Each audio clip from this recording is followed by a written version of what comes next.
Good evening সকলকে। রে study Galaxy চ্যানেলে আরো একটিবার স্বাগত জানাই সকলকে।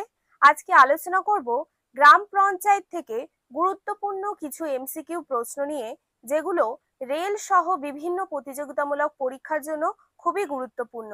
দেখা যাক কি কি প্রশ্ন আছে। প্রথমেই আছে, ভারতের সবুজ বিপ্লবের জনক বলা হয় কাকে?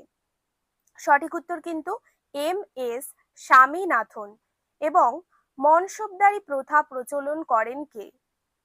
সঠিক উত্তর কিন্তু আকবর। দেখা যাক পরবর্তী কি কি প্রশ্ন রয়েছে। এরপরে আছে, ভারতের ম্যাকিয়াভেলি নামে পরিচিত কে?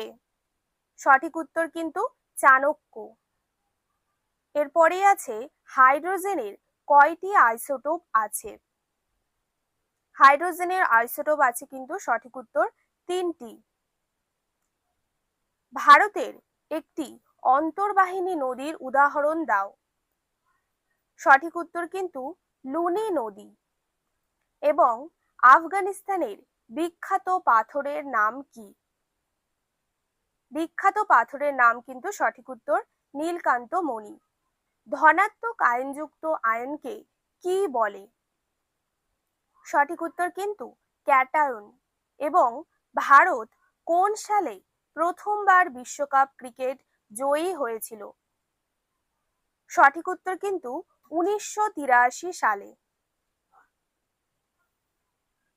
এরপরে আছে, ঠক চাচা চরিত্রটি কার সৃষ্টি? ঠক চাচা চরিত্রটি কিন্তু সঠিক উত্তর প্যারীচাঁদ মিত্র। এবং কে খলসা প্রতিষ্ঠা করেন? সঠিক উত্তর কিন্তু গুরু গোবিন্দ সিং। এরপরে আছে, সত্যশোধক সমাজ প্রতিষ্ঠা করেন কে? সঠিক উত্তর কিন্তু জ্যোতিরাও ফুলে। এরপরে আছে, পশ্চিমবঙ্গের হিমালয় পর্বতের পাদদেশ অঞ্চলটি কি নামে পরিচিত? সঠিক উত্তর কিন্তু তরাই ও ডুয়ার্স।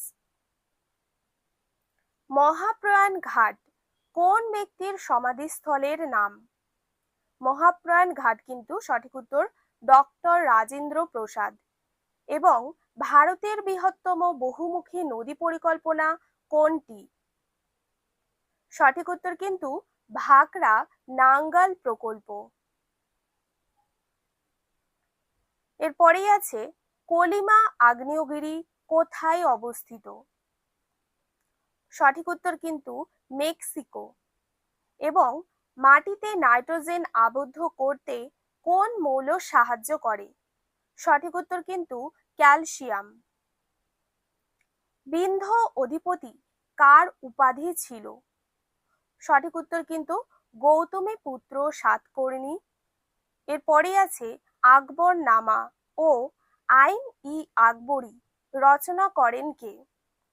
সঠিক উত্তর কিন্তু আবুল ফজল। পরবর্তী প্রশ্নটি হলো, জিরো ভ্যালি ভারতের কোন রাজ্যে অবস্থিত? জিরো ভ্যালি অরুণাচল প্রদেশে অবস্থিত।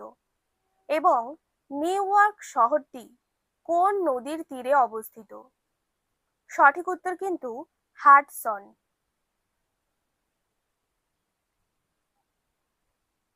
এরপরেই আছে, ভারতের বৃহত্তম জেলা কোনটি? সঠিক উত্তর কিন্তু গুজরাটের কচ্ছ।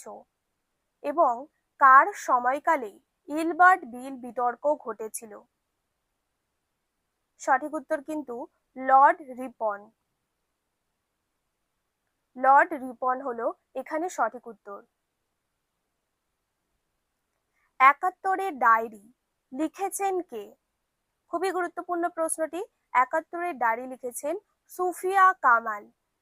এবং ভোলগা কোথাকার বৃহত্তম নদী?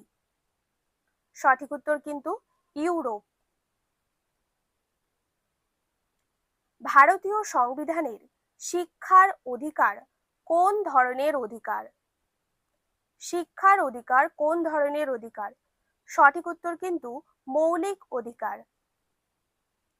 এরকম আরো ভিডিও পেতে চ্যানেলটি সাবস্ক্রাইব করে পাশের বেল আইকনটি অবশ্যই প্রেস করে রাখবে এবং ভিডিওটি বন্ধুদেরকেও শেয়ার করে দেবে। দেখা হচ্ছে পরবর্তী একটি ভিডিওতে। সবাই খুব ভালো থাকবে, সুস্থ থাকবে।